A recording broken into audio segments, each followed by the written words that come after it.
Hey guys, welcome back to the YouTube.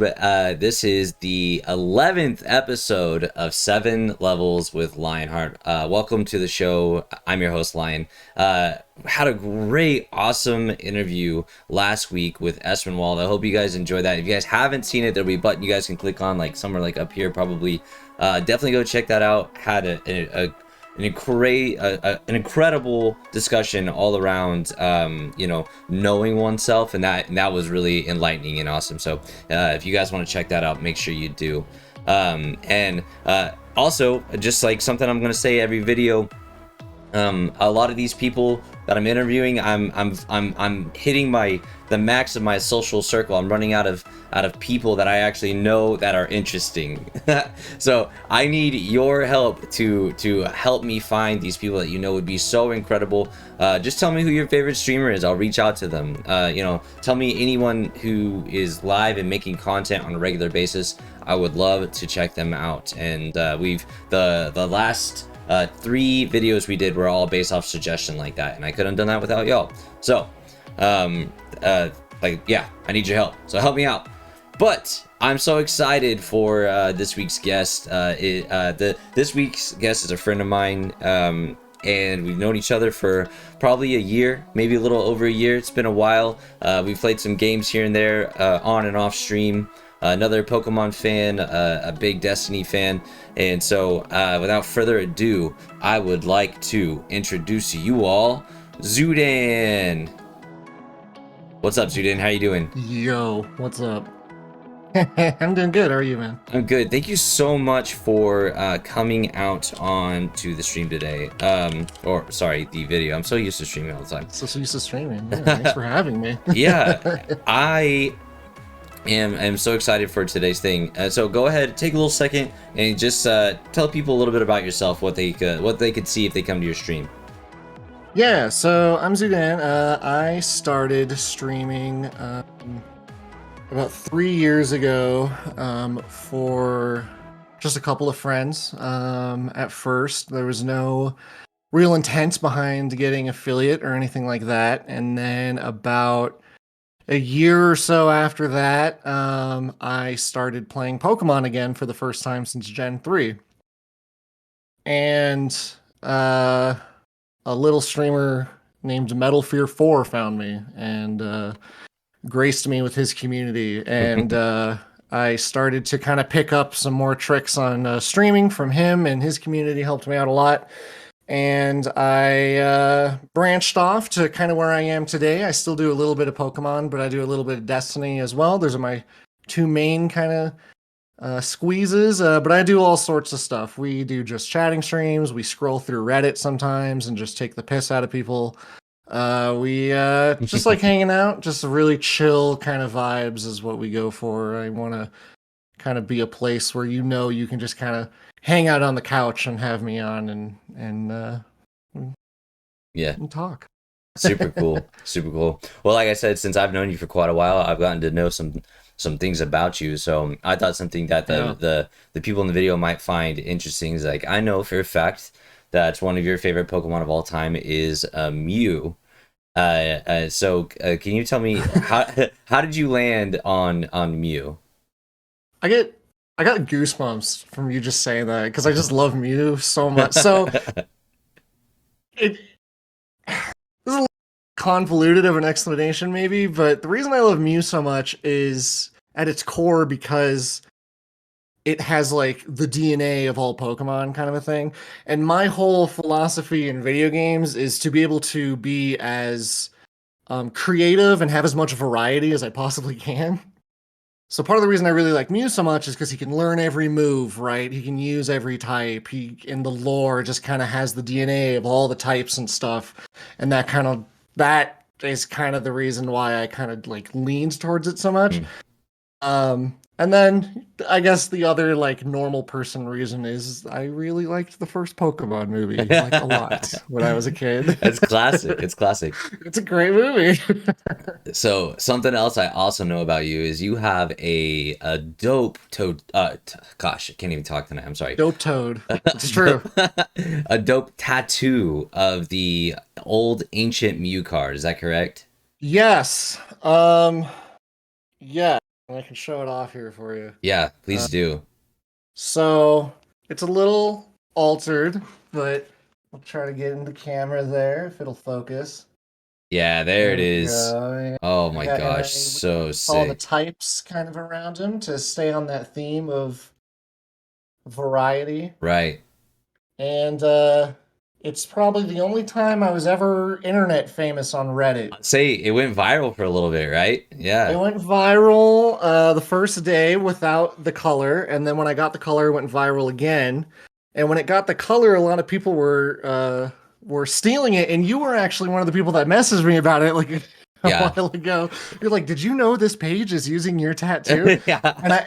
I got that page to for crediting that it was my arm. I got them to post my Twitch link in the bio so people would go to my Twitch channel. Sick. That's really cool. Um, man. Well, uh, what we're really here to do today is play 7 levels. I'm so Oh excited to yeah, have you let's do here. it. I'm gonna take a second to just go over the gist of 7 levels, make sure we understand what we're doing. I wanted to create a place where streamers could spend a little bit more time really unpacking things and really explaining exactly what they mean and how they feel about something, because usually the nature of stream is like on to the next thing, on to the next thing, on to the next thing. There's not always a whole lot of time to really hyper focus, and the nature of people coming in and out of chat, people it, it it's it doesn't give you a really good opportunity to just like really expound upon everything. So I wanted to think of a creative way for streamers to have some time to really talk about some stuff. And so I developed 7 levels, which is an interview system in which the questions start off very shallow and they get deeper as they go. The only goal for us today is to have good conversation. So, um, 7 levels. I know you can make it through it, and we're gonna have great conversation, and it's gonna be awesome. So, with that being said, Zudan, are you ready to go? Let's do it. Okay, Zudan, level 1. Your first question. What is your go-to drink? Like refreshment. What's the thing you want? What is it? Oh, um, I don't drink soda. Um, my go-to, oh my gosh, it feels so lame to say water, but it's probably water. Like, I don't drink soda. I like milk. I just had eggnog for the first time the other week. That was pretty Oh, good. yeah, not bad, huh? Yeah, I don't drink soda. Um, but ironically, I really like Mike's Hards and stuff, and like Trulies. Mm. So, So, I don't know. you like teas Or or anything water. like that? Tea, I'm not huge on tea. I'm not huge on coffee. Like my palate is pretty boring. Oh well, I did start buying Gatorades more, so I would have more flavor in my life. I have been liking Gatorades. Grape Gatorade is. I'll change my answer to grape Gatorade. No, grape Gatorade is my go-to drink, and you can. That's good stuff. It's okay if water's your go-to drink. That's not boring, because I think it's pretty unique, because I don't think hardly anyone would say water. So, I think water is my go-to drink, not necessarily because I like it more than something like Gatorade, but because I just, if I'm thirsty, really all I have in my fridge is water or milk, and I'm not going to drink milk all day. So, mm. water. I started this habit a long time ago because I'm a coffee fiend. So I know Yeah. I don't drink nearly enough water to make up for how much coffee I drink. So I started this habit a long time ago. I wake up in the morning, take one of these to the bathroom, fill it up to the Mhm. top line, hold my breath, chug it, put it down in the sink, fill it up again, and chug it again. 2 of these every morning. Okay. With just to at least, I know that I'm gonna pee it all out in like an hour, but it's just to at least say I drank something before I drank coffee. Okay, so, Yeah. um, yeah, So you I don't sound like a maniac. yeah, and then I try to do it again like around dinner time, just to make sure my body's all got all the stuff in it that it needs to. I don't know. My body probably hates me, but No, that's honestly that's more water than me, which is kind of sad. well, so did I you don't used even to drink drink coffee. pop and you just like cut it out, or you just never So been a I pop used to fan? drink yeah, it, up until like, gosh, end of middle school, beginning of high school, I had braces around that time, Mm. and I followed all the rules. You know, no soda, no gum, no chewy food. So I don't chew gum anymore either. Wow. And for 2 years I had braces, and then that habit just kind of stuck with me for gum at least. And then for Mm. soda, I think what happened to me was I got so used to not having that carbonation, which doesn't make that much sense again because I drink Trulies and Mike's Hard. But something about the carbonation made it so when I tried to drink soda after that, I got those hiccups where it felt like you were getting punched in the chest, Oh. and it scared me, so I just stopped drinking soda. Okay. That's fair. That's good. Yeah, I wish I could say it was a health reason, but no, I just wanted to get stopped. I just didn't want to get punched in the chest anymore. Yeah, hiccups are really lame. I don't think anyone would blame me for that. So, well, good job, Zudan. That is level one. You made it. Not too Oh, bad, right? thank you guys. It's been great. Well, Zudan, level two. As a child, what was your favorite playground game? Um, my favorite playground game. Um, did it have to be played on a playground? No, I like guess not, park right? or just like in a Right. gym, like just something that you would So, that would a bunch of little kids would play or by yourself, I right. guess. So, I lived on a pretty straight street to my friend's house. So, I would live on one side of the street, and straight down the street, he would live on the other side before there were any turns or anything like that. Mm. And then all of our neighbors in between us had a lot of hedges and cars and stuff. So what we would do, what me and my brother would do with my friend and his sister, is we would convince our parents to buy us a shit ton of Nerf dart guns. Mm. And we both had kind of like these treehouse playground things that our dads had built in our backyards, and those were our home bases. So what we would do is we would basically play like war with these darts, and we would play like capture the flag, where we had to get down the street and get like we just used like these little balls, get their ball from their base and make it back to our Nice. base, make it to the other backyard. Um, and we played that every day for hours. Um, so I'm gonna go with that. I'm gonna go with dart, Nerf dart, capture the flag. That's a classic. So I have a nephew right now who is like 6 or 7, um, and uh last Christmas I got him the Fortnite edition shotgun Nerf.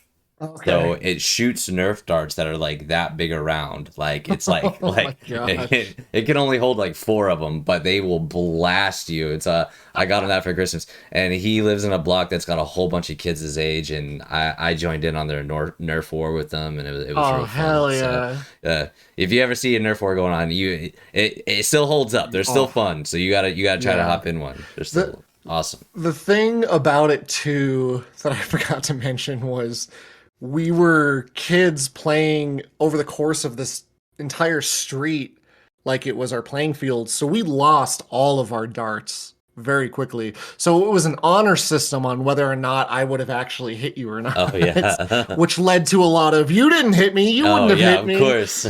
So there was a lot of that. And I had one like bazooka one that just shot this giant foam Oh, dart. cool. And that was the only dart we hadn't like we weren't missing because it was massive. But then one of them stole it from our base one day and shot the missile over the fence into the other yard, and the two dogs over there just ripped it apart. Oh, And bummer. I was so mad. I was so mad. What a Oh my bummer. gosh. Um, so do you still have any of those childhood friends? No. My brother, obviously, who I will admit at the time, like, we had that brother rivalry. We're 6 years apart too, so it was a little weird. And we kind of just fought a lot. But now he's easily my best friend. Hmm. He just turned 21 this year, and it's been cool. Um, and then the others, one of them I stopped talking. This is actually a pretty creepy story. So one of them I stopped talking to because I went to school with his sister and I dropped out of high school. And when I dropped out of high school, she and I just stopped talking as much and we were growing up a little bit and she was like hanging out with her friends, I was hanging out with my friends. And so her and her little brother, I just kind of stopped talking to as much. So we just eventually, it just kind of fizzled out. And then one of the other kids on the street who kind of flipped on what team he was on whenever we played with him, um, we were getting ready to move out of this area anyways, because it was my brother Tyler's turn to go to middle school.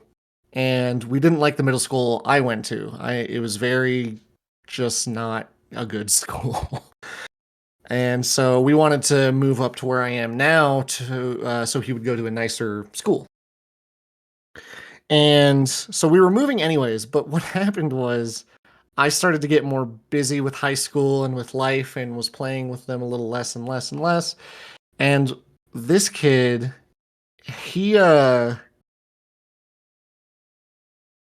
I think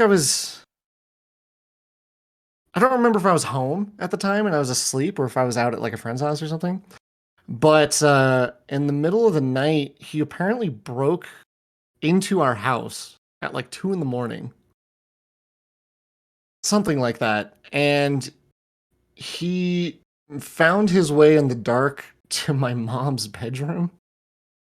And my mom, kind of sensing someone was there or like hearing something, she woke up to this kid who he was older than me at the time. I think he may have been like 17 or 18.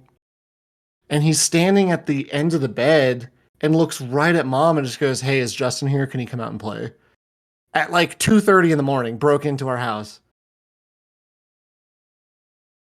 So obviously I have not talked to that dude since since What in that the happened. world? Yeah, just like, and he was kind of a little, Uh, he didn't seem that bad when I played with him, but especially after I started to get to know his parents and stuff, he was, something was a little loose. yeah. Dang. And ever since then, yeah, I have not talked to him. And then we ended up moving out of that house, out of that city, anyways, like a few months later. But oh my gosh, it was like when mom told me that, I was like, Jesus, oh my God. I can't even imagine how someone would handle that. Like, Yeah, did she like would you she said she just kicked him out of the house, like started screaming at him because my mom's a very, we're a very confrontational fan. We're very blunt.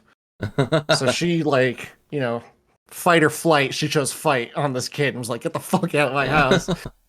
And when Dad found out, who is my biological, or my brother's biological dad, um, I don't know mine, but he raised me, so he's dad. When Dad found out, they were split up. Mom and Dad had split up by that point already. But oh my gosh, when he found out, he was threatening to like go beat the shit out of this kid, and we had to be like, Gosh. "Dad, whoa, whoa, whoa, Yeah. whoa, it's okay." Like, it was creepy, but we don't live there anymore. You don't have to worry about it. Yeah, man. 17 and 18 is like way too old to be like to make that like an Yeah, innocent thing. You know what I mean? That's like yeah. that's just at that point it's just breaking and entering, you know? Like Exactly. It was um so weird. It was so creepy. And I, at the time, thought mom was lying to me. I was like, no fucking bullshit. But then I did talk to him and hang out with him a couple times after that, and he kind of dropped some clues where I was kind of like, oh. And then as I got older and thought about it more, I was kind of like, oh, I think he fucking did just straight up break into my mom's room and ask if I can come out and play at 2:30 in the morning. crazy. All right, so here's the weird So question though. What if he would have found your room? I don't know. And for all we know, he did. And like I said, I can't remember if I wasn't there or if I was already asleep. But he had been in my house and stuff. He knew where my room was. Like Oh, I was so downstairs and that she is was super weird. upstairs. Yeah. So I don't remember if I was there or not. But if I wasn't there, that mom probably remembers. I can probably ask her. Uh, but if I wasn't there, then maybe he did check my room, saw I wasn't there, and then went up. I don't know. Yeah, I don't that know. Yeah, that is so creepy, man. dude, it's like, what the fuck, man? For those listening at home, make sure your doors are locked, make sure your windows are shut. Okay, Oh we my gotta gosh. we gotta avoid the creepers. And yeah, make sure your kids are hanging out with the right people. Jeez. Well, Zudan, that is level 2. Nice job. We are off to level 3. Level 3. Who influenced you the most as a child? Mm, that's an interesting question. Um, I don't think I ever had one individual that I was like, I want to be like that guy. Um, a lot of my mentality when I was growing up was based around uh, making friends and kind of fighting for them. I fought a lot when I was a kid. I got bullied a lot, and so did my group of friends. And I watched a lot of stuff like Dragon Ball Z and stuff where it was very like, we're no friends are family, we're family, like, and we're gonna beat the bad guy. And I took that very literally at the time, where I was like, if someone bullies my friend, I have to go to beat the shit out of them. Um, so there was a lot of that kind of influence. And at the time, my dad's also the kind of guy that's very like, um, if somebody just walks up and hits you, hit back twice as hard, that kind of thing. And so there was a lot of that when I was young. And then when I started getting into like stuff like middle school, um, I I started to, I guess, base a lot of my emotions and mental state the same way a lot of kids that at that age do around just kind of the music I was listening to and Oh stuff. yeah. It was a very depressing time for me. What'd you listen to? So I listened to a lot of like alternative stuff. So like at the time it was a lot of like Linkin Park, stuff like that. 3 Days Grace. Linkin Park is still in your Um, Spotify top 5, I saw. So it was so yeah, I like Linkin Park. It's nostalgia for me now. yeah. But at the time, it was very much a like, I'm gonna listen to sad music because I'm sad, and that's a dangerous mentality. At least I think it is nowadays because that's just gonna make you more sad. You don't want to be more sad. Now I listen to much more cheerful music. I still have a lot of sad, like edgy music, but I don't listen to it when I'm sad. Um, but a lot of that started to influence me, and it got to the point where I wanted to be kind of like this emo kid, and trigger warning. I kind of wanted to be this kid that started to get attention through like kind of cutting myself and stuff like that. And obviously that's extremely unhealthy, but that's what made sense to me. Another big thing that was going on in my life at that time was I had undiagnosed ADHD, and I also was starting to feel some of the effects of schizophrenia, which I also have. And I didn't know what that was at the time. So it scared the shit out of me. And I thought I was just like meant to be kind of this freak. So I started looking at all these like artists that made really sad music and said, like, well, I should be more like what they're saying in the songs because clearly that's what I am. I'm this like monster. I'm like this sad freak that no one likes. So in a weird way, I was looking up to their lyrics, but for all the wrong reasons, right? And eventually, I hit this really scary wall with my mental health where I just was like, oh, I shouldn't be doing that anymore. And I never really watched like YouTube or anything like that until around there. And then around that time, one of my friends showed me Rooster Teeth, specifically Achievement Hunter. And a lot of what they did in Achievement Hunter, just goofing around and playing video games, which are the two things I knew I liked, right? I love goofing around and I love playing video games. I started to think like, oh, there's tons of other fucking people that like this stuff. And I went down that rabbit hole with Rooster Teeth and then eventually Game Grumps and then, all sorts of stuff like that. And it kind of turned more into like, oh, like I can be happy. Holy shit. And still do the things I like to do. And then I started going to therapy. I got diagnosed with my mental illnesses. I started taking medication. And I started looking at these guys or on the internet and was like, they just want to make other people happy. They just want to play video games. I started getting into people that did more charity events like Lobos Jr. on Twitch.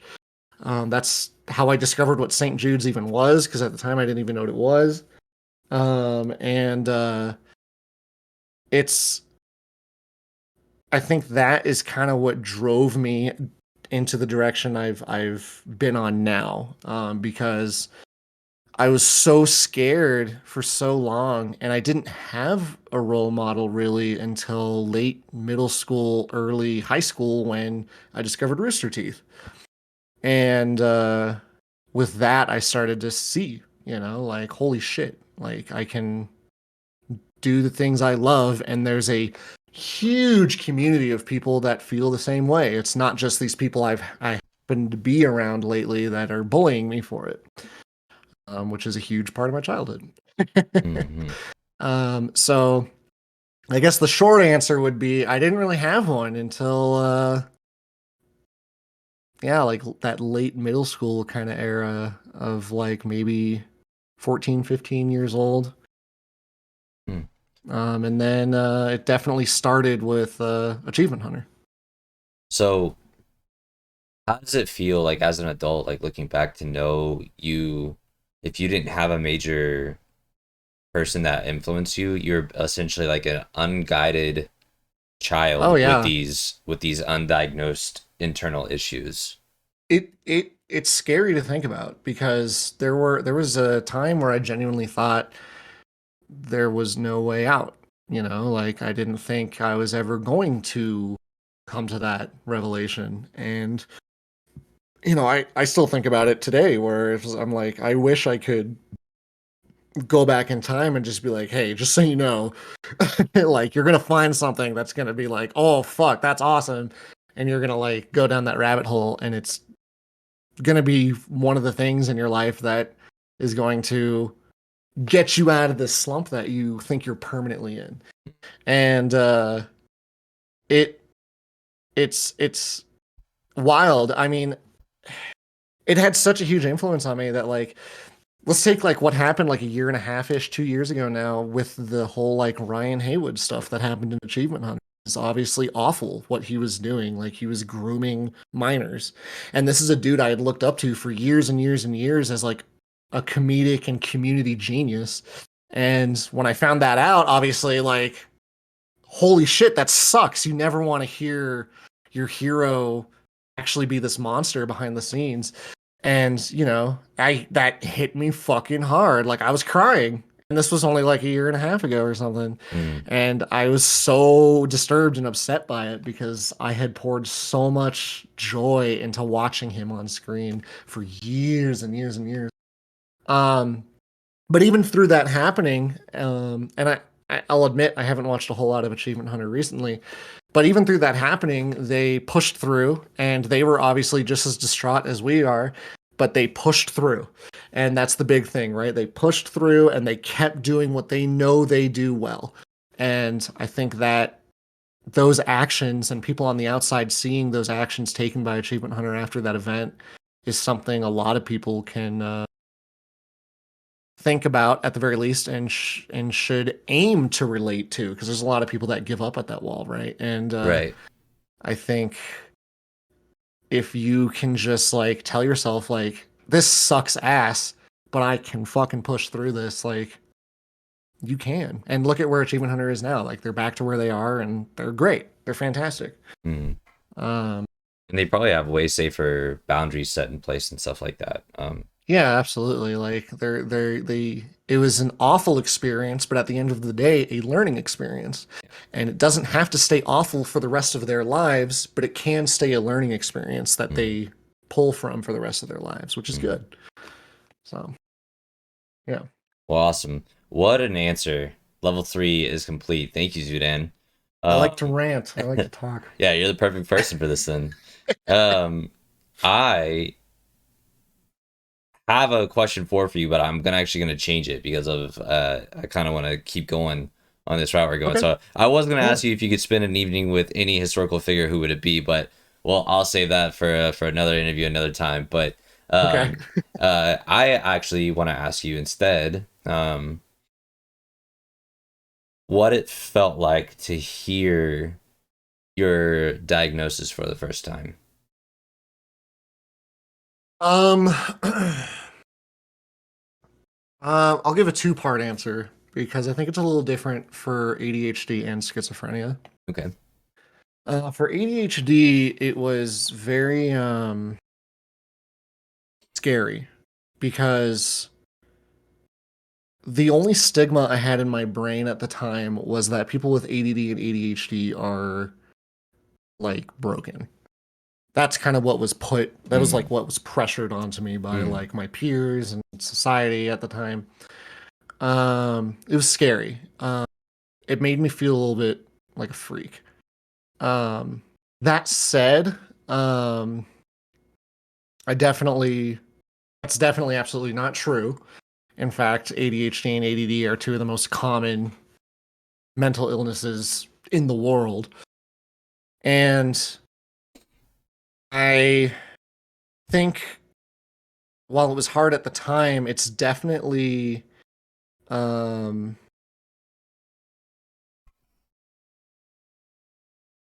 it's definitely something that's made life interesting in both ways, both a negative aspect and a positive aspect. I think the negative aspects are a little obvious.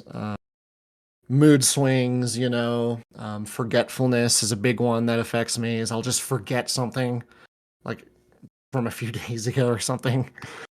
It happens with my brother a lot where he tries to set up a day for us to finish our Magic the Gathering draft. And I'm like, sure, yeah, let's do it. And then a week goes by and he's like, so tomorrow, right? And I'm like, what? And I just have no clue. And he reminds me or he tells me, but it's like totally new information to me. Like I'm just like, I believe that I said that, but I don't fucking remember a single thing about it. That's one that's been affecting me a lot lately. But yeah, at the time of being diagnosed with ADHD, it was scary, and I was put on medication for it, and the medication helped for a while. Um, I did something very stupid, which was I stopped taking it cold turkey because I eventually hit a point where I thought, I don't need this anymore, so I'm just gonna stop, which is pretty dangerous. And if anyone with ADHD or ADD and they're taking medication for it is thinking about doing that, don't talk to your doctor first. If you feel like you don't need to be on the medication anymore, that's great, but talk to your doctor first. I did not do that. I just kind of stopped taking it cold turkey, and it did work out for me, thankfully. Does not do that. It does not work out for everybody, though. So again, talk to your doctor. Schizophrenia, funnily enough, was kind of on the opposite side of that scale. Because when I started showing symptoms of schizophrenia, I didn't really know what it was and it scared the crap out of me.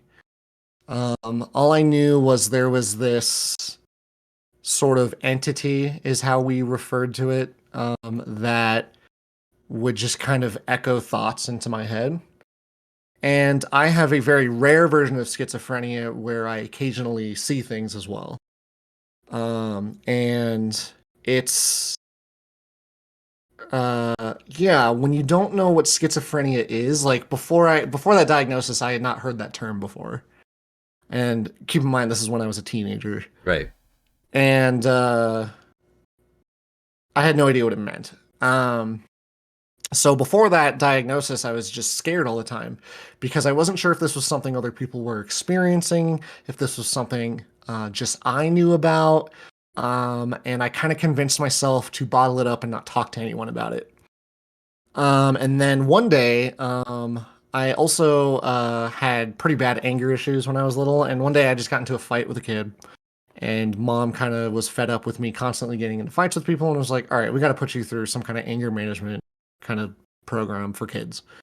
And during that first session with the, I guess, therapist, it was me talking about my anger issues, what makes me angry, blah, blah, blah, blah, blah.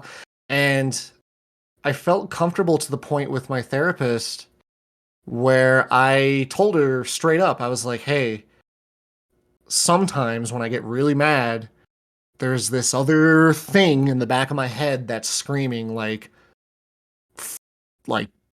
really get mad, like fuck them up, like kill this person, like really like dark stuff. And she kind of the first time I talked to her, she kind of played it off like I was just kind of being an edgy teen. But the second time we talked about it a little bit more, she asked more questions about what that might have been. And I kind of started going into my experience with like kind of just like having these weird thoughts that don't feel like they're mine. And then I started getting into like seeing people that I started to realize weren't there. Um, and after that, she signed me up for a psych evaluation. And it was at this psych evaluation I went to about a week later where I got diagnosed with schizophrenia, and they explained what it was. They explained the medication they're going to put me on, kind of like how they can treat it, etc. And honestly, at that point, unlike my ADHD, I was a little relieved because now I had a name for it and kind of like an understanding of like, oh, this is a thing that just happens sometimes. It's rare, but it happens sometimes. You're not just like a monster. And that has led me down a rabbit hole for the last, gosh, like, how old was I? Probably like 12 or 13 years now of constantly researching and looking into other cases of schizophrenia because now I'm like, oh, I'm not alone. Mm-hmm. And yeah, it was kind of weird because, yeah, I mean, a lot of people, and rightfully so, are terrified to hear that they have schizophrenia. That is something no one wants to hear that they have. And I didn't want to hear that I had it, but I was relieved when I heard I had it because suddenly it made sense where before it didn't. Um, and yeah, it's been a wild ride to live my life with that.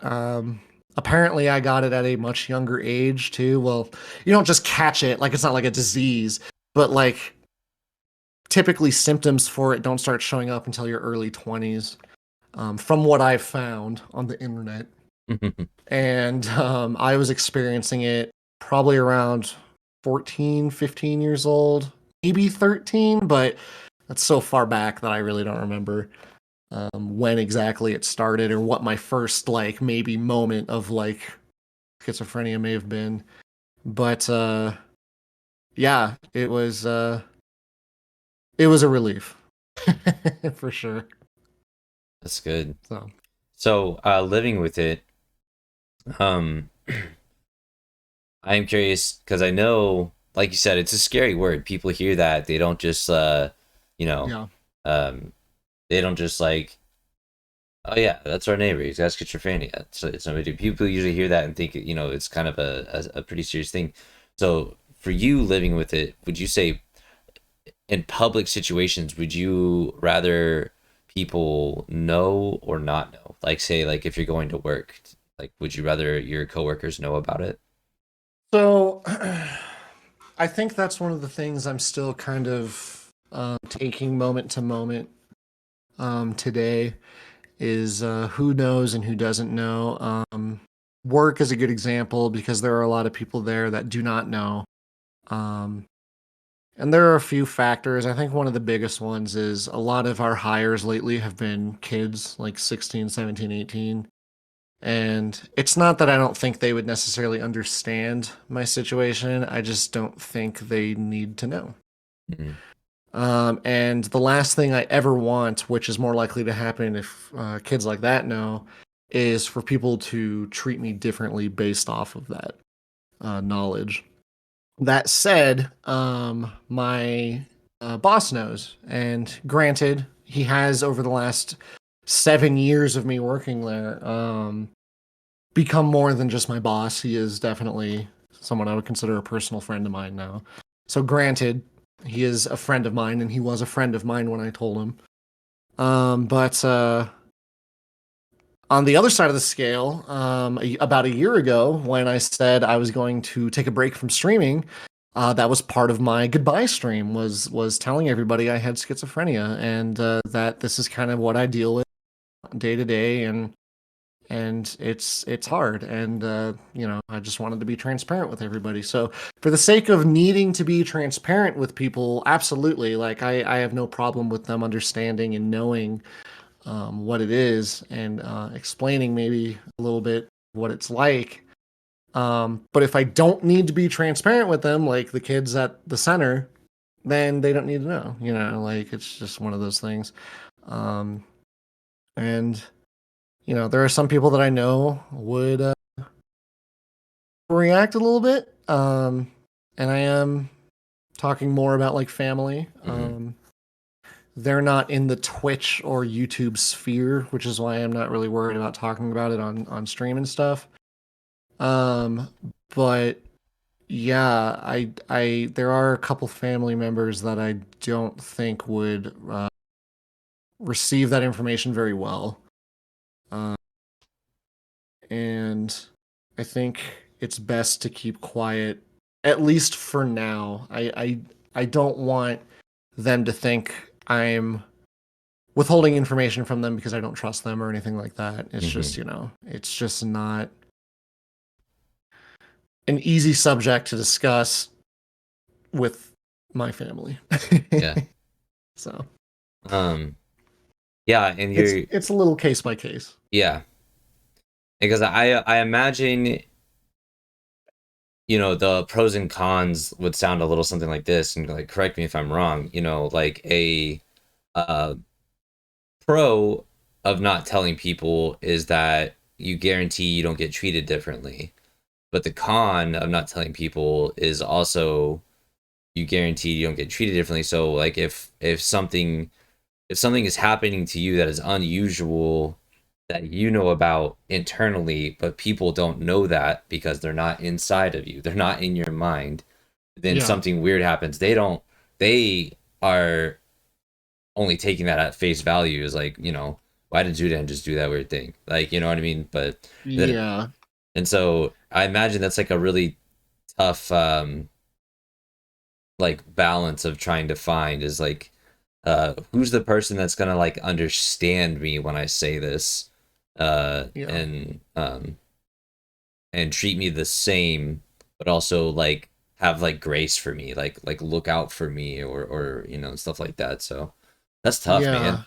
Yeah. And one of the things in high school too was my ADHD was very public. Like everyone knew I had ADHD, and I hadn't gone all the way through anger management yet either. So a lot of bullies at the time just knew I was an ADHD kid with anger issues, and they would start fights with me a lot to um, basically see who can beat the crap out of me the most. So I was fighting a lot in high school, and this is actually what led to me dropping out because I stopped going to school so I wouldn't have to mess with the bullies anymore, and my grades plummeted. So I just eventually it just made sense to just drop out. And that was with the anger management issues and the ADHD out in the public. And schizophrenia is a very extreme thing sometimes, and you know, if they had found out I also had schizophrenia, the That's just another thing. it's just another thing. And I had there was a point where I was kind of like, well, maybe if I was open about my schizophrenia, they'd feel bad for me instead, and they'd leave me alone. Which looking back at probably wouldn't have been true. And also, I had a very extreme case where I was being told in the back of my head, like, well, if you do that, they're not just going to beat the shit out of you, they're going to kill you. And that is kind of what led to me, like, all right, I can't go to school anymore because they're going to kill me. So I just stopped going to school. Uh, and in hindsight, no, they probably weren't going to kill me, but I didn't know that at the time, and they probably still would have just beat the shit out of me. They would have just had another thing to beat the shit out of me for. Yeah, kids So suck. yeah, shit sucked. And that is why we moved out here for my brother, so he didn't have to put up with that middle school and that high school. Mm. So Middle schoolers can be terrible. yeah. I wish society had a better way of. I mean, awareness is one thing, but like bullying. So clearly we have to become more and more aware as a society of the things that need to be addressed that people shouldn't bully people for. But I think it's like the you could just skip the awareness in general and just somehow raise kids that don't bully people. And I think that's like it's like how in the world have we not figured that out? It drives me nuts. Drives me Yeah. nuts. I think about that a lot too. I think about kind of the time period a lot of parents and grandparents are kind of or were kind of in when I was a kid. And that doesn't make it okay, but I know that's where a lot of it came from. And I look at like I'm 27 now, and I look at a lot of the friends I've had, and they're starting to have kids and get married and stuff. And I'm just sitting here thinking, like, well, now I'm at that age where we have to start passing down the best of us to our kids. And I just hope that every generation that happens with, less and less negative traits like just straight up bullies are being passed down. Because Yeah. someone who got the shit beat out of them and turned into a bully because their dad was a piece of crap, I just hope they have the mental capacity to look at themselves in the mirror and be like, I'm not going to be that piece of crap. I'm going to treat my kid way better, and he's not going to be a bully. Um, and like it's something to think about very frequently. Yeah. Well, Zudan the man. That is level 4. We're already pretty deep. That's the halfway mark, man. I'm And worried about you. How are you going to make this deeper, dude? I got something for you. You, Okay, you okay. just you just sit and wait. This I'm actually pretty excited. I wrote this one particularly for you. Oh, And like, well, I guess technically the last one was also for you, because I made it on the spot based off something I heard you say. But yeah. um, level 5, Zudan. How should someone question their mental health?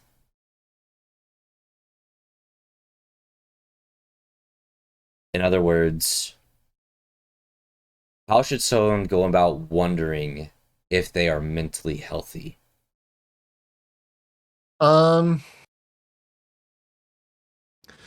I think the short answer is uh you always should. Um, obviously you don't want to spend every second of every day stressing about whether or not something's wrong with you. But I think a good healthy brain is very self-aware and constantly thinking about maybe some of the toxic energies or toxic things that are happening in their life, how they're handling some of the toxic things you've done maybe, and thinking ahead to how you can start eliminating those things. I think once you start to see a pattern, um, suffering, a pattern in pain, a pattern in self destruction, which is not always easy to see. It's much easier to focus on the painful and negative thoughts than it is the happy and positive thoughts by a mile. Much easier. But um, once you start to recognize those patterns, I think you can start looking at how to. I hesitate to use the word fix because it's not always about fixing them, but you can start uh, taking steps towards handling them. I don't wake up every day and think my schizophrenia really sucks. I want to fix it. It's never really going to go away. That's not something I can do. So instead, I have to tackle living day to day with it and figuring out methods that are going to make that easier for me. Uh, and I think I have a little bit of an edge. I went to anger management for 5 years, and that's essentially what anger management is. It's, learning tools to use in your day to day life to help your mental state be healthier. Mm-hmm. And I think that's a big step right there. Even if you're not mentally unwell, I think therapy can be a very useful and productive tool for anybody. Because even if you don't have a mental illness, everyone gets stressed, everyone gets frustrated, everyone gets a little self destructive. And I think having somebody that's not only knowledgeable and qualified in that field to help you, but wants to help you, is extremely important. I think it's a little different for everybody, but I think routine checkups on just yourself, writing down maybe on a list like what you've been thinking lately, having a planner or a diary of some sort to write your thoughts down in, and maybe come back to it a few months and kind of compare where you're at now to where you were then. I think those are kind of ways you can start to identify maybe what's messing with you, whether or not you're at your best, whether or not it's time to maybe go reach out and talk to somebody. Because your brain is a very fragile and very important thing. And keeping it mentally, obviously mentally, it's your brain, keeping it healthy and keeping it, just progressive, I guess, because you want to be coming up with great ideas. You want to be creative. You want to be able to push yourself and be proud of yourself and love yourself. And a lot of that is heart, but you can't have that without your brain. And I know that constantly thinking about whether or not you're in a healthy position sounds exhausting, but I promise that most of the time, if you are in a very healthy position, it's not that stressful to think about. And if constantly thinking about whether or not you're in a healthy position is starting to stress you out, maybe there's a reason for that. And maybe it's time to talk to somebody, talk to a doctor, like it's not hard to get a psych evaluation.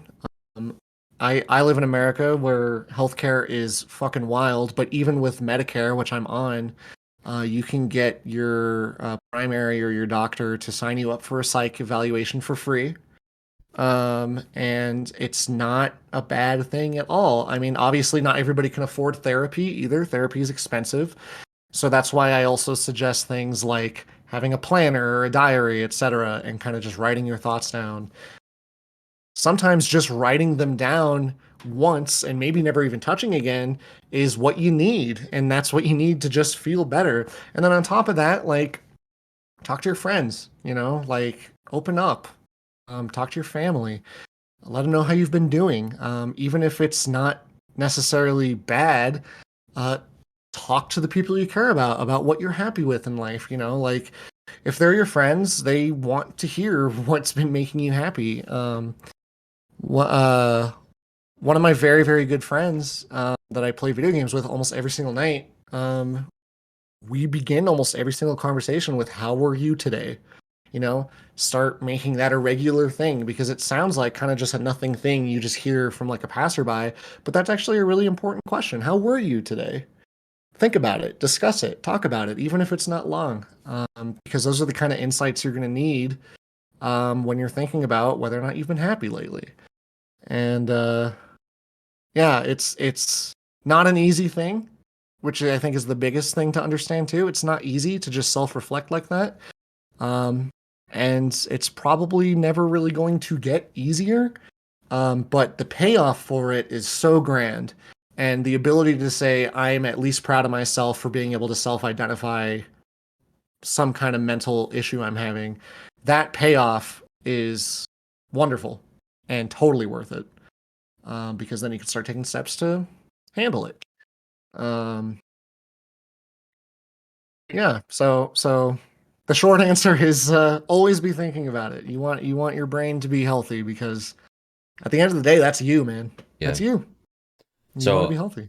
as a person who really does have this struggle, how would you tell like a teenager about this, knowing that the about like the fad that there is of like the placebo culture, like there's people out there that like almost want this kind of stuff, and it's like um uh, whether they've got their own emotional and mental issues that they're going through at the time, but somehow they don't exactly know what it is, but uh, they will often self-diagnose into this realm just to have something to call it. But like I said, Yeah. since you are a person actually in this, how would you tell a teenager about it, knowing that that is like the fad for teenagers to just like self-diagnose? Yeah. I think I don't necessarily think self-diagnosing you is a bad thing, but there needs to be more steps. I think doing research on kind of what's going on with you is a good thing because some people are very afraid. They don't want to talk to someone about it. It's very, very scary. So you want to go in and you want to dive in and find as much information as you can on your own because then you don't have to talk to anyone, right? But I think it is extremely, extremely, extremely important to once again clarify, reiterate is the word I was looking for, that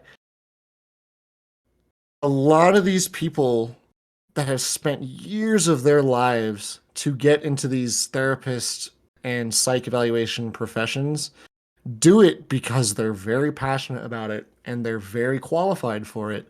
And there's not a single thing they'll judge you for. If there was ever a moment where they would judge you, then you have every right to spit in their face and leave. Like you have that right. And I know there's a lot of kids nowadays who are afraid to go in and talk to a therapist because they're scared that'll happen. Well, guess what, dude? If that happens, spit on that guy because fuck him. He doesn't fucking get it. Fuck him. He clearly doesn't give a shit. Fuck him and go find someone else. You don't have to feel like shit because some other dude on the internet that maybe self-proclaimed himself as a therapist, because that's another thing that happens a lot, told you that you're broken. Fuck him. He doesn't know what he's talking about. At the end of the day, even with a professional, the only person that truly knows you is you. And you have to, for lack of a better term, you have to roll with that a little bit. I mean, again, I'm all for doing research on your own. But you, as confident and lovely as you are not a licensed professional. And there's a reason that we have that. Um, when I was in high school, it was like cool to say you were depressed. It was cool to say you Yeah. had really bad anxiety, to say that you were suicidal. And it was cool to say you had ADHD. And at the time, that kind of freaked me out because I thought all these people actually had ADHD. But to me, they were still kind of bullying me. And it didn't make sense to me. So that's another thing to think about is, especially if you're a loudmouth and you like telling everybody what's wrong with you, the people that and the kids that actually have something wrong with them are going to be sent a lot of very mixed signals that you are going to be sending because you're not sure Right. Mm-hmm. or you just want attention. Yeah. And I'm not saying, obviously, not every kid just wants attention. They're just trying to figure it out. But it's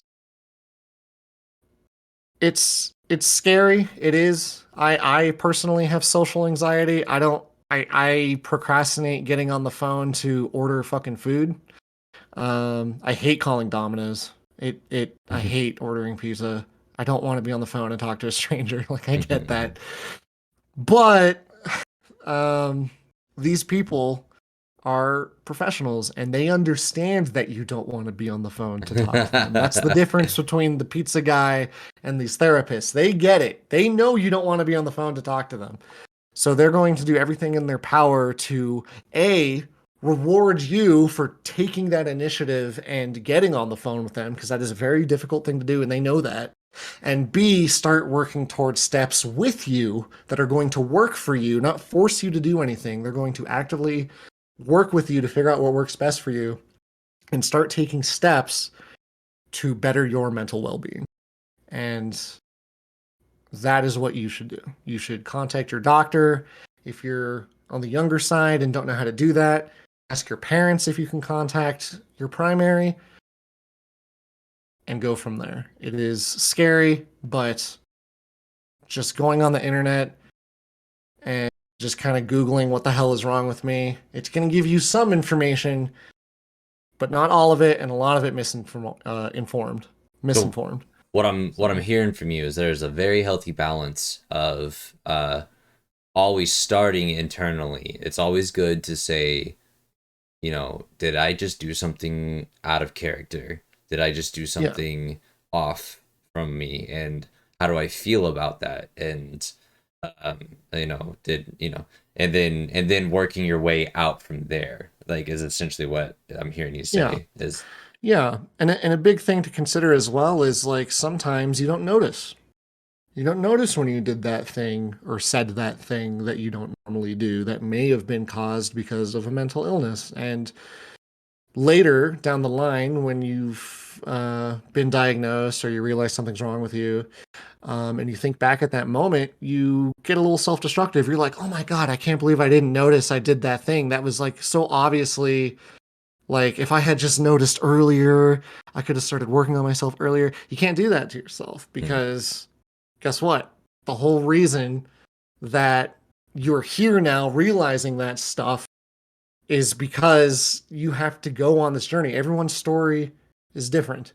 And some people do realize it right away. I didn't realize it until years later. I didn't have a name for schizophrenia yet. I got a name for ADHD and didn't know what to do with it. And it took me 5 years of anger management before I finally hit that point of like, oh yeah. And guess what? Instead of dwelling on it, I learned how to push forward with it. And again, this stems all the way back to it's very easy to be self-destructive. It's very easy to be negative and hard on yourself. But you have to put in that energy to look at the positives and look at the things you love and look at the things that make you happy. Because even though it's harder to see and recognize those things, they are much more worth it. Like just that hit of dopamine you get the first time you do that is like, holy shit, I need to do this more. And yeah, it's definitely a matter of taking initiative, and there are people out there that are absolutely 100% there to help you get there. You never have to do anything alone. That's the big thing. Like, you never have to do anything alone. If you go and say, hey, I think this is what's wrong with me, there will be people there to help. There will be. Whoa, what a heck of an answer for level 5. Thank you, Jen. And man, thank you for being so honest and open about this all along the way. I really appreciate that from you. I hope you know that. But that is level 5, and here we are to level 6. So I'm gonna take a second to talk about our level 6 sub challenge. So guys, if you guys are watching up to this point in the video, I really appreciate you sticking around and listening to Zudan and hearing Zudan. I hope you guys are learning something really awesome and special from Zudan. But just so you guys know, Zudan does go live on Twitch, and for our secret sub challenge, all you have to do is be the first person to go into Zudan's chat after this video airs and say, I made it to level 6, and Zudan will write your name down and send it to me, and I'll come and gift you a sub to Zudan's channel. If you're already a sub, I will then gift a sub to the community in your honor. So This video will drop on Wednesday, not this, or well, it will be this Wednesday in the video, but we are recording on the 13th, and it'll drop on the 29th. Mine's been busy today, guys. Yeah, we've been real busy. It will be this will drop on the 29th. So that's right around Christmas and New Year's and all that. So I don't know what your stream schedule looks like by then, but regardless, make sure you go over to Zudan's stream, click follow, and if you are the first person to say I made it to level 6, he will tell me, and you will get a free gift sub, or he'll get a gift sub to the channel. So that's our level 6 sub challenge. Zudan, are you ready for level 6? Dude, let's do it. So, we've been talking about internal processing with mental health, and we've been talking about the struggle of growing up undiagnosed and everything like that. I'm really curious of, now that you are where you are, you're a content creator, but you've also been a content consumer. When you were younger, you're a content consumer. Now you're a content creator, and you're still a content consumer, I'm sure. Yes.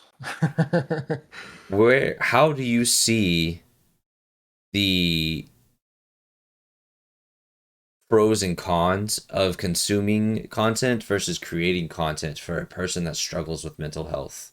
So you've told me some really good things that really saved you from your like some mental health issues when you were younger. Obviously that's not the case for everybody. Some people don't find the right channel, they find the wrong channel, and it really hinders them, things that feed into their aggression or feed into their anger, or feed which you said, like, some of your music was doing that to you as well. Right. So now that you're on the flip side of that, as a content creator, how do you see the pros and cons weigh on you now? Yeah. I would say it's difficult. I would definitely say that I think it's safe to say that for most people starting today, especially 2021, 2022, I think it's safe to say most people that took up streaming uh, as kind of like a hobby or something to do, or content creation in general in the internet space, um, have found it very discouraging to continue at some points. Um, and I think a lot of that is due to just expectations that internet culture has kind of set for us. We hear a lot of stories about some of the more famous YouTubers and streamers and how they just kind of got lucky and fell upwards. And obviously, everyone kind of wants that to happen to them. And when it starts to set in a little bit, that that's not going to happen. It can be very discouraging, even if you have worked very hard on your content and you have made a little community for yourself. This is very much the case with me. It still can be very discouraging. Now, I think that applies to everybody. Now, specifically more with people, maybe I can speak with ADHD. It's definitely hit or miss. There are some days where I will get just a few average viewers, but I'll have the best stream of my life, and I might not even have anyone super active in chat, and I'm just like having a lot of fun. But that kind of comes a little bit with the territory of ADHD. It's a little bit of bipolarism. Bipolarism is kind of its own kind of thing where it's a little bit more intense, but ADHD definitely has mood swings, and sometimes I'll just be in that swing, and I have also had streams where I have, I think the biggest stream I had without the help of a raid was something along the lines of 60 to 70 people. And, from a purely analytic, streamer perspective, that's great. But the nature of the content I was doing at the time and just kind of the mood I was in, it was probably one of my least favorite streams. And it's because I felt like shit. I didn't like the content I was doing that much, and even though everyone else liked it, and I just was in a sour, kind of lethargic, pessimistic mood, and that, happens a lot with ADHD. I also was unmedicated at the time, so Mm. that probably doesn't help. But yeah, it's strange. I think a lot of what COVID-19 has done to the internet and content creation culture is very interesting.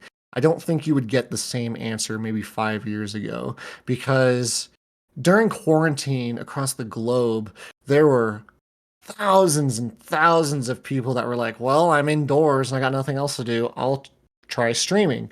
And a lot of people fell off of that, but a lot of people didn't. And it's very interesting how humanity has learned how to adapt to a shitty situation of not being able to go outside and do stuff outside as much through the internet. Mm-hmm. I'm not going to speak too much on this, but I know TikTok is also a huge factor in that, in terms of just culture across the board, Mm-hmm. like kind of what it's showing little girls in terms of like beauty standards, little boys in terms of like masculinity. And I'm talking all sides of the spectrum too, like typical beauty standard of like being super slim and stuff versus like it's okay to like be overweight and have rolls. There's like extremes on both sides. There's stuff in the middle. And it's all over TikTok. I don't have TikTok. I'm not on TikTok that much, which is why I can't say too much about it. But it's such a huge thing that's affected every platform, including Twitch and YouTube, including like just how people talk like in an Xbox party. It's had such a huge impact on everything that even as someone who doesn't use TikTok or have one, I notice it, and it's huge. Um, I don't know what kind of mental health stuff is on TikTok. I assume there's plenty of pages that are all about mental health, and that's fucking awesome. But I guess I would just like to see like more people focusing on that. Because I think that kind of stuff's really going to help you, especially if you're a small streamer. Like Twitch is an older platform now. And a lot of the people that are big and famous, and that's what a lot of people are going for on Twitch, which is ambitious, and that's not a bad thing. But a lot of those people that are big and famous now are big and famous because they were around when the platform was just starting up. And we weren't. That's why it's very difficult for us. And there's nothing inherently wrong with that. I mean, it makes sense, right? But that is going to eat some people alive. And I'll tell you right now, like the reason I quit streaming 10 months ago was because I was so stressed about my numbers. I was so stressed about my statistics. I had a little bit of internet drama in the Twitch space at the time with other individuals. And I just was kind of like, I'm just going to cut my losses and bounce. And I did come back to Twitch, but it was after 10 months of really processing and thinking about whether or not it's worth it. Because I'll tell you, like, as much as I missed like hanging out with some of the people that I only had really seen in my chat, I didn't get to talk to that much over the course of those 10 months otherwise. It was a pretty great 10 months. Mm-hmm. I wasn't stressed about it anymore. Mm-hmm. Like numbers weren't worrying me anymore, etc. And it's some people do that and they don't come back. And I've talked to a few of them, and I'm not going to name any names, but we know a couple of them, and they straight up are just like, yeah, it was the best decision I ever made. And it's not like they only had like one or two viewers. They had like a decent amount of people watching them every time they streamed, but it just wasn't worth it. Mm-hmm. And they dropped it, and they're like, yeah, it's great. I'm so happy I dropped it because now I can work on other shit that I know I like and have fun with. And it's like, oh, that's fantastic. On the other side of the spectrum, you see people that started over the course of 2019, 2020. And we also know some of those people as well who just kept at it. and they were very persistent. And we've watched them grow and we've talked to them off stream, and they're very blessed and thankful for what they've been able to do. And they're very happy to continue streaming, which is great.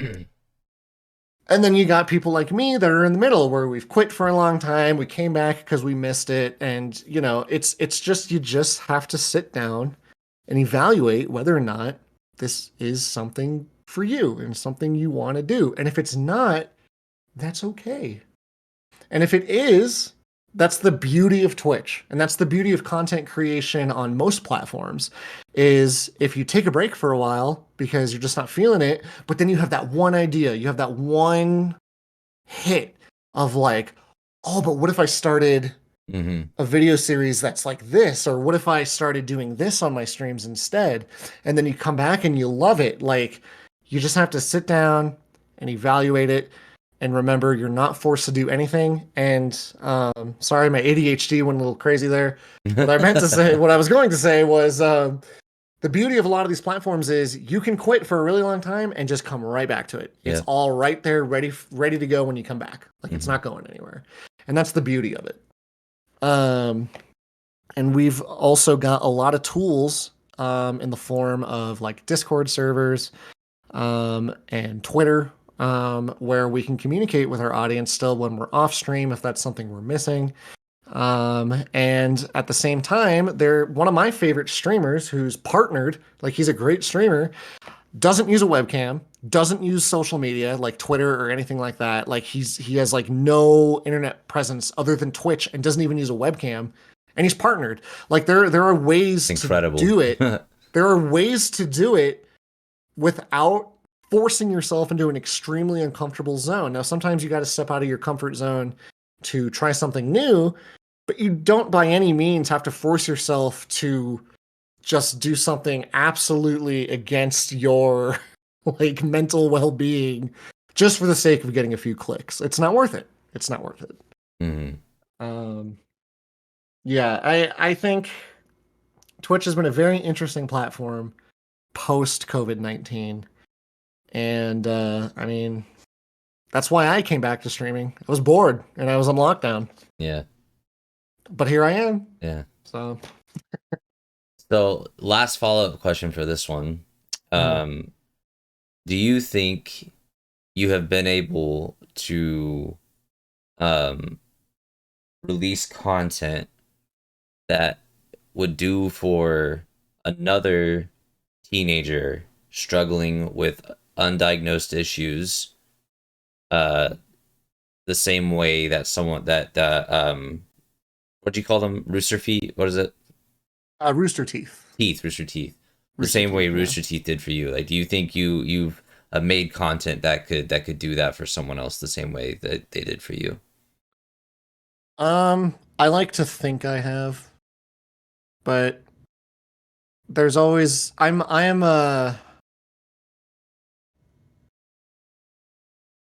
perfectionist, and I think that's why I don't like a lot of my VODs and a lot of my streams, is because I always feel like I could be doing better here. I like to think I'm capable, absolutely, of producing that tier of content, and I like to hope that I have for someone already. But I don't truly believe I have for myself. I feel like I've set a standard for myself that's higher than it probably should be. That said, I have gotten plenty over the last year and a half of me bouncing on and off of Twitch. I've gotten plenty of very heartfelt, very both heartbreaking and hope redeeming messages from community members that I love reading. Not to make light of any of like the more sad messages I've gotten. I obviously don't want people to be sad, but them feeling like they are in a safe enough space to feel like they can comfortably reach out to me is something I'm very thankful for, because at the end of the day, I want to sit there and I want to have these kinds of conversations with as many people as possible if it's going to make them feel better. That is one of my just core principles. You know, I'm still struggling in terms of like what I want to do in terms of a career and a future. And what I did in college was very all over the place because I never figured it out. Um, and I'm very unsure about a lot of the things I'm still doing to this day. But one thing I'm absolutely positive in is I love making people laugh. I love making people feel like they're not alone. And I love video games. And I think there's absolutely a way to combine all those three into a top tier uh, piece of content. I just feel like have mentally set my own standard very high, and I just need to keep pushing until I get there. And I Yeah. think if I do, I think I'll get there. Yeah.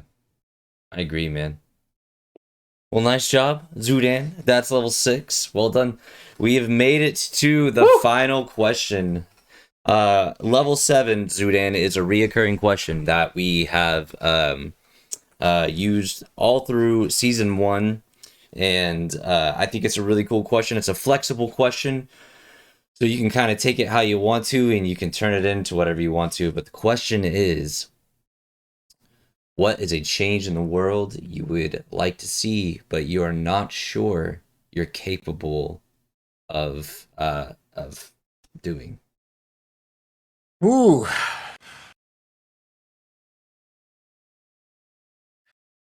Wow. I want to start with if I do genuinely believe to anyone watching this that if you really really push yourself, you can make whatever change your answer to this question would be.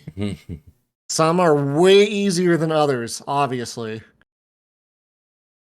And some people are going to try to shoot you down. But at the very least, every individual is capable of reaching that level. I genuinely believe that. Um God, one thing I had to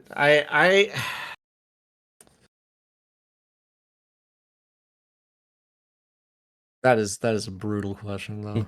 There's so many things, you know. That's Yeah, that's the there thing. are a There's lot of so things. many things that I'm just like, ugh. Especially because I'm not gonna get too political here, but I live in America. There's a lot of shit here that is like, oh my god, I wish I could.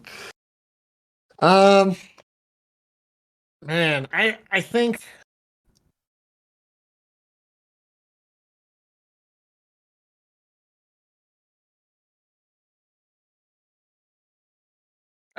if I had to choose one thing, my honorable mention would absolutely be curing cancer, finding a cure for cancer. Pushing myself to like that level of expertise and finding it. But Yeah, cancer I sucks. cancer sucks. Um I think I'm gonna go with because it was so dominant in my life and so many people I know, and it dramatically has affected people's lives in the future. I just want to put an end to bullying, man. I just can't stand how evil and twisted some kids and full-grown adults too uh, are towards others for very, very little reason. And there's a lot that encompasses bullying, I think, especially as an adult. You can start to include stuff like sexism and racism and such. And it's awful.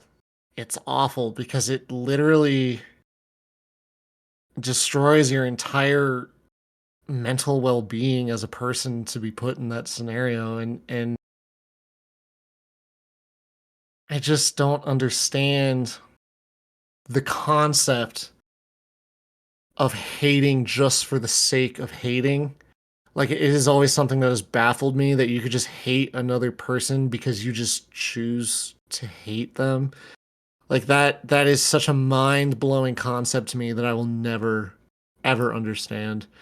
And I was very fortunate and very lucky to find a happy and healthy for myself mentally after being bullied for years and years and years. But I'm also in the minority, I think. I think most people come out of being bullied for that long not great.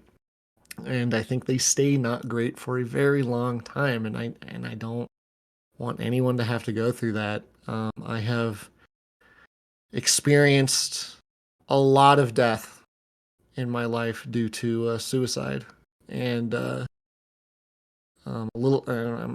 I'll give another trigger warning here for suicide.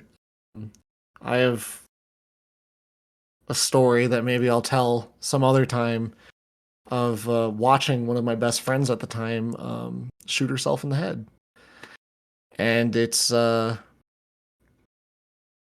because of how she was treated growing up, and it is a little bit more.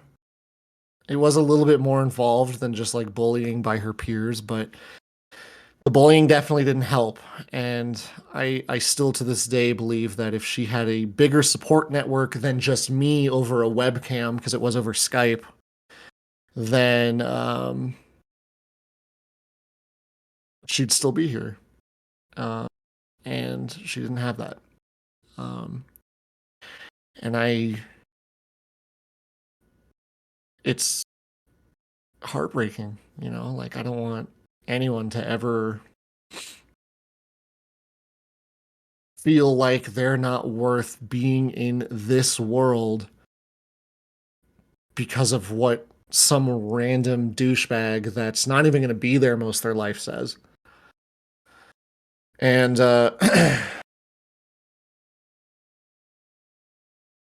yeah, it sucks. It Yeah. sucks so much. I'm Like, sorry, Zudan.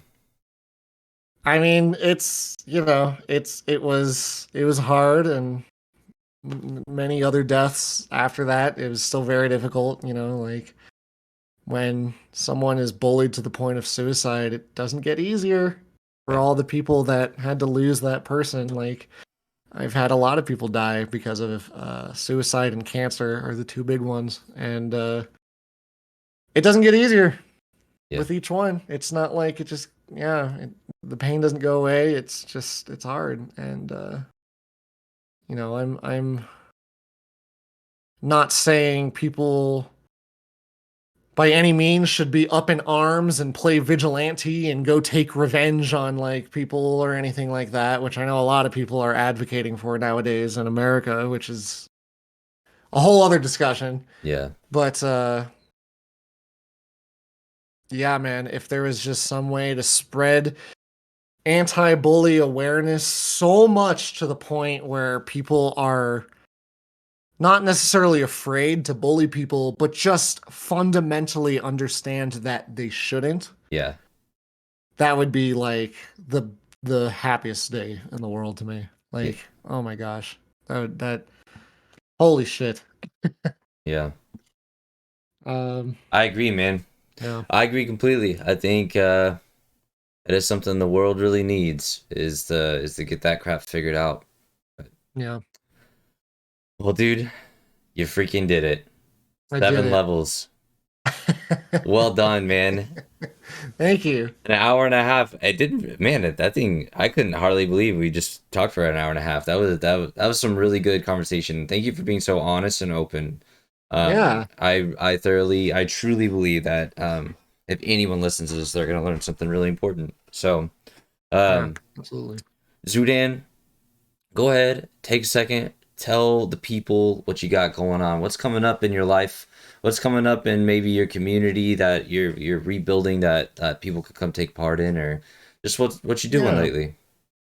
So I have been very busy. I am still streaming on Twitch. So that I'm gonna plug myself. It's twitch.tv/xxZudanXX. I'm working on getting rid of the X's. But there's some asshole out there that just won't give me the Zudan. Yeah. I am still streaming on Twitch. You can find me there. I do only stream a couple nights a week right now. It is a little scattered at the moment of this coming out.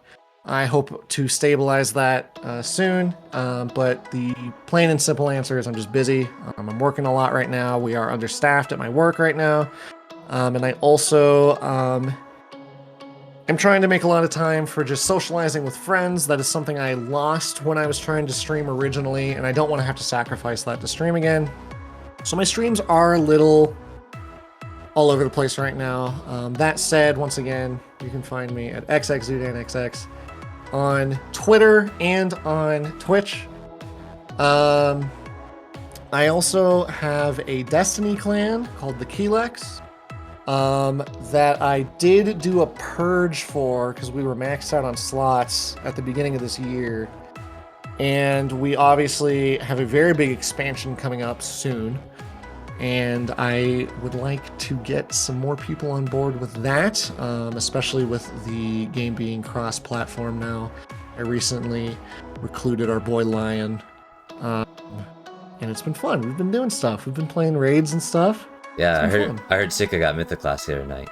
Sicker got Mythic class. I've been playing with Ditto a lot. It's been fun. Nice. We are open to anyone that might be interested. We welcome veterans and newbies. I love teaching people. It's probably one of my favorite things to do in games in general. And I have a lot of experience in this. So yeah, I'm working on that and kind of growing that. And other than that, just kind of chilling right now, making it through the holidays and waiting for some of the really good games that are coming out in February. There's some cool shit coming out. Yep. Be fun. Well, Zudan, all we got left is saying goodbye to YouTube. Zudan, thank you so much for doing this. I appreciate it. It's been a great conversation. Dude, absolutely. Thank you for having me, man. Yeah, of course. This was fun. Oh, that being said, goodbye, everybody. Peace.